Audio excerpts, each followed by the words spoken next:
ಇವತ್ತು ಹೆಸರುಬೇಳೆ ಹಾಗೂ ಸೀಮೆ ಅಕ್ಕಿ ಪಾಯಸ ಮಾಡ್ತಾ ಇದ್ದೀನಿ. ಅದಕ್ಕೆ ಏನೇನು ತೊಗೊಂಡಿದ್ದೀನಿ ಅಂತ ಹೇಳ್ತೀನಿ. ಹೆಸರುಬೇಳೆ ಅರ್ಧ ಕಪ್ಪು, ಸೀಮೆ ಅಕ್ಕಿ ಅರ್ಧ ಕಪ್ಪು, ಒಂದು 3 ಅಚ್ಚಷ್ಟು ಬೆಲ್ಲ, 1 ಬಟ್ಲು ತೆಂಗಿನಕಾಯಿ ತೊಗೊಂಡಿದ್ದೀನಿ, ದ್ರಾಕ್ಷಿ, ಗೋಡಂಬಿ, ಏಲಕ್ಕಿ, ಲವಂಗ. ಹೇಗೆ ಮಾಡೋದು ಅಂತ ತೋರಿಸ್ತೀನಿ. ಮೊದಲಿಗೆ ಸೀಮೆ ಅಕ್ಕಿಯನ್ನು ಒಂದು 2-3 ಸತಿ ನೀರು ಹಾಕಿ ತೊಳ್ಕೊಳ್ತೀನಿ.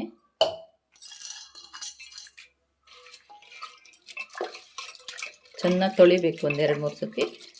ಹೀಗೆ ಬಿಳಿ ನೀರು ಬರುತ್ತಲ್ಲ ಅದೆಲ್ಲ ಹೋಗಿ ಕ್ಲೀನಾಗಿ ನೀರು ಬರಬೇಕು. ಆವಾಗ ಸೀಮೆ ಅಕ್ಕಿ ಅಂಟಂಟಾಗೋದಿಲ್ಲ, ಒಂದಕ್ಕೊಂದು ಅಂಟ್ಕೊಳ್ಳೋದಿಲ್ಲ, ಉದುರುದ್ರಾಗಿ ಪಾಯಸ ಆಗುತ್ತೆ. ತೊಳೆದು ಹೀಗೆ ಶೋಧಿಸಿ ಇಟ್ಕೊಂಡಿದ್ದೀನಿ. ನೀರೆಲ್ಲ ಇಳಿದು ಹೋಗಬೇಕು. ಒಂದು ಕುಕ್ಕರಲ್ಲಿ ಹೆಸರುಬೇಳೆ ಹಾಕ್ಕೊಂಡು ಒಂದು ಸ್ವಲ್ಪ ಹುರ್ಕೊಳ್ಬೇಕು. ಕೆಂಪಾಗೆಲ್ಲ ಆಗೋದು ಬೇಡ, ಬೆಚ್ಚಗಾದರೆ ಸಾಕು. ಹೀಗೆ ಹುರಿಯೋದ್ರಿಂದ ಪಾಯಸದ ಘಮ ಚೆನ್ನಾಗಿರುತ್ತೆ. ಹಾಗಾಗಿ ಸ್ವಲ್ಪ ಹುರ್ಕೊಳ್ತಾ ಇದ್ದೀನಿ ನಾನು. ಹಾಗೆ ಡೈರೆಕ್ಟಾಗೂ ಬೇಯಿಸ್ಕೊಳ್ಬೋದು. ಸಾಕು, ಒಂದು 2 ನಿಮಿಷ ಹುರ್ಕೊಂಡಿದ್ದೀನಿ. ಪರಿಮಳ ಬರ್ತಾ ಇದೆ.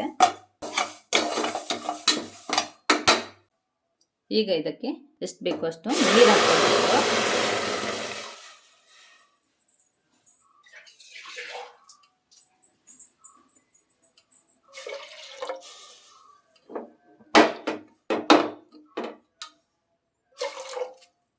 ನಾನೊಂದು 2 ಲೋಟದಷ್ಟು, ದೊಡ್ಡ ಲೋಟದಲ್ಲಿ 2 ಲೋಟದಷ್ಟು ನೀರು ಹಾಕಿದ್ದೀನಿ. ಹೆಸರುಬೇಳೆ ಮುಳುಗಬೇಕು ಅಷ್ಟು ನೀರು ಹಾಕ್ಕೊಂಡಿದ್ದೀನಿ. ಇನ್ನೊಂದು 2 ವಿಸಲ್ ಮಾಡ್ಕೊಳ್ತೀನಿ. ಇನ್ನೊಂದು ಪಾತ್ರೆ ತಗೊಂಡು ಸೀಮೆ ಅಕ್ಕಿ ತೊಳೆದಿಟ್ಕೊಂಡಿದ್ದಲ್ಲ ಅದನ್ನ ಹಾಕ್ಕೊಳ್ತೀನಿ. ಒಂದು ಅರ್ಧ ಸ್ಪೂನಷ್ಟು ತುಪ್ಪ ಹಾಕ್ಕೊಳ್ತೀನಿ. ತುಪ್ಪ ಹಾಕ್ಕೊಳ್ಳೋದ್ರಿಂದ ಅದು ಸ್ವಲ್ಪ ಉದುರುದ್ರ ಆಗುತ್ತೆ.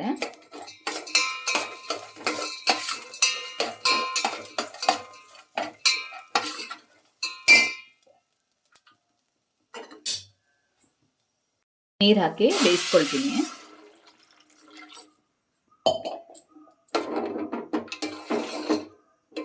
ಇದು ಬೇಗ ಬೆಂದ್ಬಿಡುತ್ತೆ, ತುಂಬ ಹೊತ್ತೇನು ಬೇಕಾಗಲ್ಲ. ಆದರೆ ಅವಾಗವಾಗ ಹಿಂಗೆ ನೋಡ್ತಾ ಇರಬೇಕು, ಇಲ್ಲ ಅಂದರೆ ಅಡಿ ಹಿಡ್ಕೊಂಡ್ಬಿಡುತ್ತೆ. ಕಾಯಿಯನ್ನು ರುಬ್ಬಿ ತಗೊಳ್ತೀನಿ.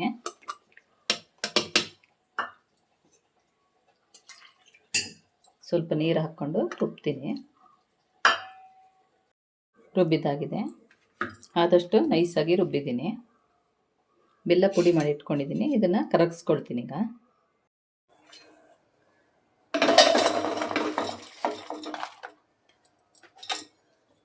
ಸ್ವಲ್ಪ ನೀರು ಹಾಕ್ಕೊಳ್ತೀನಿ. ಎಷ್ಟು ಬೇಕೋ ನೋಡಿ ಹಾಕ್ಕೊಳ್ಬೋದು ಬೆಲ್ಲನ. ಅವರವರು ಸಿಹಿ ಎಷ್ಟು ತಿಂತಾರೋ ಆ ಲೆಕ್ಕದಲ್ಲಿ. ಕರಗಿದ್ರೆ ಸಾಕು, ಈ ಪಾಕ ಏನು ಬರೋದು ಬೇಡ.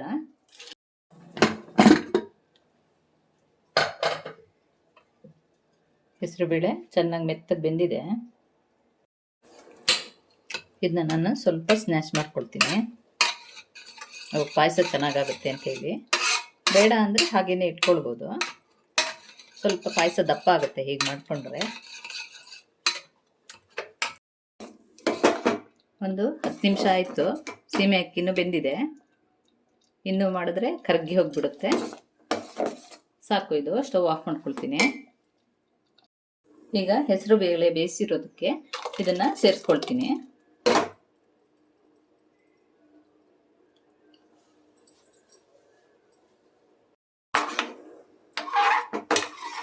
ಚೆನ್ನಾಗಿ ಮಿಕ್ಸ್ ಮಾಡ್ಕೊಳ್ತೀನಿ. ಇದೊಂದು ಕುದಿ ಬರಬೇಕು. ಕುದಿ ಬರ್ತಾ ಇದೆ. ಈಗ ಇದಕ್ಕೆ ಬೆಲ್ಲ ಕರಗಿಸಿರೋದು ಸೇರಿಸ್ಕೊಳ್ತೀನಿ. ಪಾಯಸ ನೀರು ಬೇಕಾದರೆ ನೀರಾಗಿ ಮಾಡ್ಕೊಳ್ಬೋದು, ಇಲ್ಲ ಸ್ವಲ್ಪ ಬೇಕಿದ್ರೆ ಸ್ವಲ್ಪ ಗಟ್ಟಿಯಾಗಿ ಮಾಡ್ಕೊಳ್ಬೋದು. ಬೆಲ್ಲ ಡೈರೆಕ್ಟಾಗಿ ಹಾಕ್ಬೋದು. ನಾನು ಕಸ ಇರುತ್ತಲ್ವ ಅಂಥೇಳಿ ಕರಗಿಸಿ ಹಾಕ್ಕೊಳ್ತಾ ಇದ್ದೀನಿ.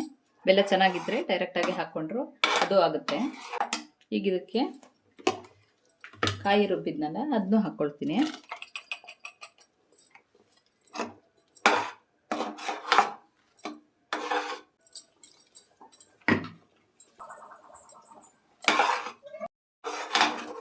ಹೆಸರುಬೇಳೆ ಪಾಯಸ ಮಾಡುವಾಗ ಯಾವಾಗಲೂ ಕೈ ಆಡಿಸ್ತಾ ಇರಬೇಕು, ಯಾಕೆಂದರೆ ಅದು ಬೇಗ ತಳ ಹಿಡಿದು ಬಿಡೋದು, ಸುಟ್ಟೋಗ್ಬಿಡುತ್ತೆ. ಅವಾಗವಾಗ ಹೀಗೆ ಕೈ ಆಡಿಸ್ತಾ ಇದ್ದರೆ ಏನೂ ಆಗಲ್ಲ. ಈಗ ಇದಕ್ಕೆ ಪರಿಮಳ ಹಾಕ್ಕೊಳ್ತೀನಿ. ಏಲಕ್ಕಿ, ಲವಂಗ ಜಜ್ಜಿ ಹಾಕ್ಕೊಂಡಿರೋದು. ಇದೊಂದು ಕುದಿ ಬಂದರೆ ಪಾಯಸ ರೆಡಿ ಆಗುತ್ತೆ. ಸ್ಟವ್ ಆಫ್ ಮಾಡ್ಬೋದು.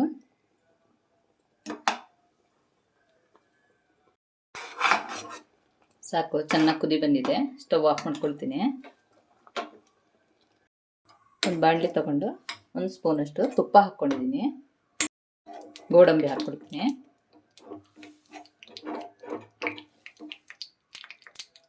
ದ್ರಾಕ್ಷಿ ಹಾಕ್ಕೊಳ್ತೀನಿ.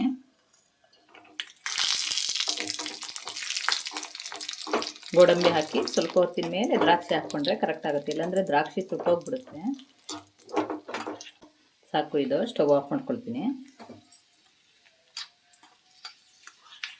ಪಾಯಸಕ್ಕೆ ಹಾಕ್ಕೊಳ್ತೀನಿ. ತುಂಬ ಸಿಂಪಲ್ಲಾಗಿ ಮಾಡುವಂಥ ಪಾಯಸ ಇದು.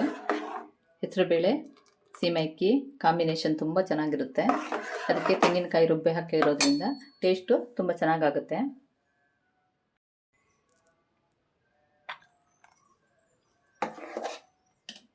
ಹೆಸರುಬೇಳೆ ಸೀಮೆ ಅಕ್ಕಿ ಪಾಯಸ ರೆಡಿಯಾಗಿದೆ.